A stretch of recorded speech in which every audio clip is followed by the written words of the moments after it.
드립니다. 일본과 한국은 참으로 가까우면서도 멀고도 먼 나라입니다. 역사적으로 우리나라에 잘못해놓고도 배째라는 식의 뻔뻔한 태도도 있지만 일본의 문화 자체도 우리나라와 달라도 너무 다릅니다. 한국인들이 보기엔 당최 이해가 안 되는 별 희한한 것부터 엽기적인 것들까지 어떻게 저럴 수가 있지? 하는 문화들이 지천에 깔려 있습니다. 지금부터 한번 알아보겠습니다. FTV 팩트 체크. 여러분, 이게 뭔지 아시나요? 이마를 부풀려 베이글 모양을 만드는 별난 시술이 2012년부터 13년까지 일본에서 인기를 끌었습니다. 이 모습은 충격적이었는지 당시 미국 매체 허핑턴 포스트 등 외신들은 이를 보도하는 내용의 기사를 냈는데요. 일본에서 유행했었던 이 별난 시술은 일명 베이글 헤드라고 불립니다. 이마에 식염 생리술을 약 2시간 정도 주입해 이마가 손가락으로 가운데를 지그시 눌러 베이글 빵과 같은 모양을 만들기 때문입니다. 이렇게 부푼 이마는 약 24시간이 지나면 식염수가 몸에 모두 흡수돼 평범한 모습으로 돌아옵니다. 내셔널 지오그래픽 프로그램 터브는 직접 베이글 헤드 시술 장면을 체험하는 모습을 공개하기도 했습니다. 허핑턴 포스트가 진행했던 당신도 베이글 이마를 해보겠냐는 설문조사에 응답자 89.88%가 싫다, 베이글은 음식이다 라고 답했습니다. 해외 누리꾼뿐 아니라 한국 누리꾼들도 저것은 무엇이냐, 난 절대 안 한다, 세상에나 보기만 해도 아프다, 웃기다, 징그럽다 등의 댓글을 올렸습니다. 아유, 저게 뭔가요 진짜. 아유, 무섭네요, 무서워.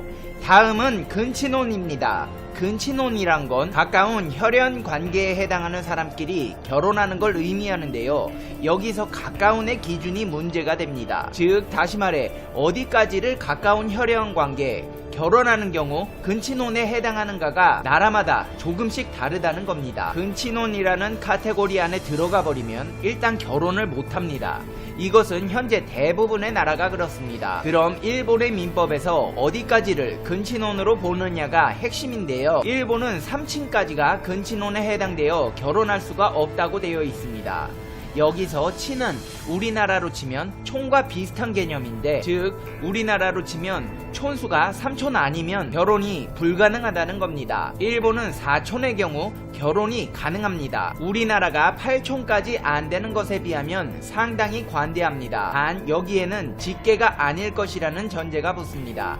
모 고조선까지는 직계의 4촌에 해당합니다. 근데 여기서 좀 애매한 문제가 발생하는데요. 일본은 조카 딸과의 딸과는 결혼이 가능합니다. 당연하지만 우리나라에선 결혼이 불가능합니다. 왜냐하면 일본의 촌수 개념은 형제는 이미 반계로 처리되어 있기 때문입니다. 즉 형제의 손자, 손녀는 4촌 취급이 되기 때문에 결혼이 가능하게 됩니다. 일본에서의 4촌 관계 결혼은 우선 법적으로는 아예 문제가 없는 것도 있는데 금기시 되는 의식도 상당히 옅습니다. 실제로 일본인들은 사촌끼리 결혼한 경우가 꽤 있습니다. 통계적으로도 1931년에 도쿄시 통계로 전체 결혼의 4%가 사촌혼이었다고 합니다.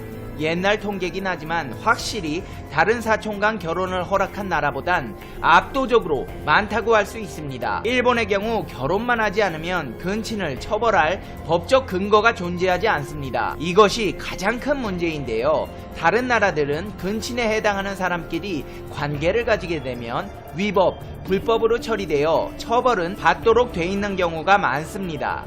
근데 일본은 그게 없습니다. 그렇기 때문에 실질적인 의미의 결혼은 불가능하더라도 사실혼 동거를 하는 데 있어선 법적으론 아무런 문제가 없습니다. 1873년에 한번 처벌하는 법조항이 생겼었다가 1881년에 폐지된 이래 어떠한 법적 조항에도 근친상간을 처벌할 근거가 없어져 버렸습니다.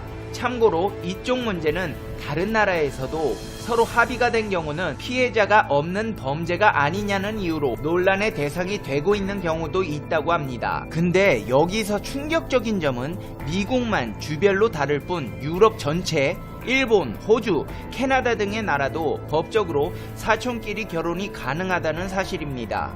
아니 우리나라가 너무 엄격한 걸까요? 사촌이랑 결혼은 좀 그런 것 같은데. 다음은 일본의 발달된 성인 문화입니다. 일본은 성인 문화가 상당히 발달했는데요. 그 중에서도 수위가 약하지만 좀 특이해 보이는 아이템을 소개해드리겠습니다. 일본의 특이한 즉석밥 사진이 공개돼 사람들의 눈길을 끌었습니다. 사진 속 즉석밥 표지에는 아름다운 숙녀의 향기살이라는 문구와 함께 배우 시라이시 마리나가 정면을 응시하고 있습니다.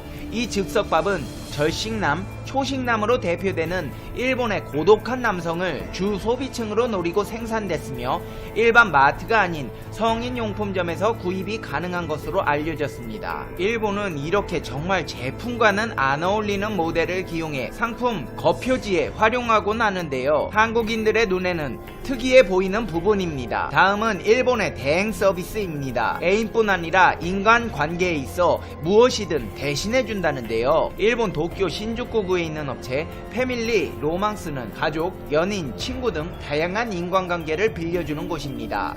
결혼식 참석, 가족, 연인 대행 서비스는 한국에도 있지만 이 업체는 한 수 위입니다. 다양한 상황을 설정해 맞춤식 서비스를 제공하고 있는 점이 눈에 띕니다. 소셜미디어에서 잘나가는 사람 만들어주기, 결혼식, 장례, 성묘 참석, 연인, 가족, 친구, 미팅에서 분위기 띄워주는 친구, 같이 놀이공원에 놀러가주는 친구, 같이 노래방에 가주는 노래 잘하는 친구, 강연회, 세미나 참석, 무대 관객, 음식점 고객, 푸념 들어주기, 대신 남에게 사과해주기, 방 청소, 짐 정리 등입니다. 2009년에 생긴 이 업체는 한 달에 약 20건에서 30건의 의뢰를 받고 있다고 했습니다. NHK 방송, TV 도쿄 등 다양한 TV 프로그램에 소개되며 화제가 되었습니다. 서비스를 이용하는 고객의 연령대와 유형은 다양합니다. 이용 목적도 그렇습니다. 관계를 맺는데 드는 노력은 귀찮지만 때로는 자신의 이야기를 들어줄 사람이 필요가 있다. 또 어떤 때는 나 이만큼 친구가 많은 잘나가는 사람이야, 내 애인이 이렇게 이쁘고 잘생겼어 라고 자랑하고 싶은 사람들이 주 고객층입니다.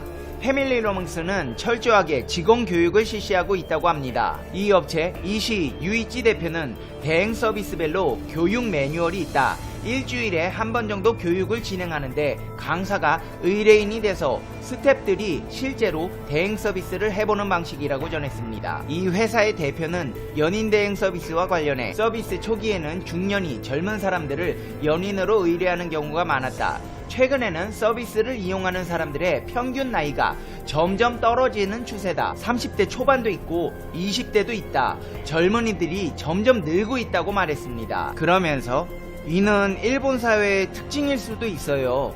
예를 들면 실제 연인이 있으면 연락도 해야 하고 서로 믿음도 쌓아가야 합니다. 도중에 헤어지면 처음부터 다시 시작하기가 귀찮다는 이들도 있고 혼자만의 시간이 필요할 때도 있습니다. 그러면서도 연애 감정을 느끼고 싶을 때는 이런 서비스를 이용합니다. 가령 예를 들어 한 20대 여성이 남자친구에게 차인 뒤 대행 서비스를 신청한 뒤 잘생긴 남성 스태프과 사진을 찍고 소셜미디어에 올린 것입니다. 한마디로 말하면 전 남자친구를 향한 과시용, 복수용인 것입니다. 한 여성이 도쿄 롯본기에 있는 고가의 호텔에서 자기 생일 파티를 열었는데 우리 회사에서 친구 20명을 고용해 갔습니다. 호텔방을 하나 빌려서 스스로 생일 파티를 열고 수많은 친구들에게 축하받는 척 사진을 찍어서 소셜미디어에 올렸어요. 또 한 30대 싱글맘 여성의 의뢰였는데요. 어떤 딸이 아버지가 없다는 이유로 학교에서 따돌림을 당한다고 하더라고요. 그 여성은 아버지를 대여했습니다. 실제 아버지는 어디서 뭘 하고 있는지 알 수는 없습니다. 하지만 아이에게 너에게도 아버지가 있다는 자신감을 심어주고 싶다. 직원이 하루만 아버지인 척하고 딸과 놀아줬으면 좋겠다고 하더라고요. 이렇게 다양한 사례들을 들려주며 그들의 다양한 인생사를 간접 경험해 볼 수 있다고 했습니다. 정리하자면 이곳의 고객들은 관계에 따르는 속박이나 노력이 싫은 경우나 다른 이들에게 과시하며 보여주기 위해 서비스를 이용하는 경우가 많았습니다. 관계에 드는 노력 등을 돈으로 사는 것입니다. 시대의 변화라는 측면도 있습니다. 과거하고는 관계의 형태가 달라진 것입니다. 또 일본 사회에서는 점점 개인주의적 이들이 늘어가고 혼자서 재미있게 노는 법 등을 소개하는 잡지까지 나오는 마당인데, 이 가운데서도 주변을 신경 쓰는 문화는 아직도 남아있다고 했습니다. 여기에 소셜미디어까지 유행하면서 인스타그램, 페이스북 등의 좋아요나 친구 수를 신경 쓰는 사람들이 많은 것 같다고 했습니다. 일본의 충격적인 문화, 다음은 흡연 문화입니다. 장수국가 일본은 왠지 담배에 대해서도 엄격할 것 같은 이미지가 있는데요. 실상은 한국보다도 훨씬 흡연자에게 관대한 나라입니다. 이 때문에 일본을 가는 사람들은 깜짝 놀라는 경우가 많은데요. 일본은 오랫동안 흡연자 천국이라 불릴 정도로 흡연에 관대한 나라입니다. 흡연에 대한 규제가 엄격한 한국과는 달리 일본은 실내에서도 상황에 따라 흡연이 가능합니다. 심지어 음식점에서도 담배를 필 수가 있습니다. 작은 음식점에 들어가면 식당 내에서 식사 중에 자유롭게 담배를 피우는 사람을 볼 수가 있습니다. 일본에서는 많은 식당에서 금연석과 흡연석을 나누어 운영을 하고 있습니다. 식당에 들어가면 점원이 흡연석을 드릴까요? 금연석을 드릴까요? 라는 상황을 쉽게 접할 수 있습니다. 음식점이나 렌터카, 호텔에서도 흡연이 가능한 경우가 많습니다. 그리고 무엇보다 충격적인 것은 길거리를 걸어가다 보면 길게 늘어서 유모차를 세워놓고 엄마들끼리 담배를 피는 충격적인 모습도 볼 수가 있습니다.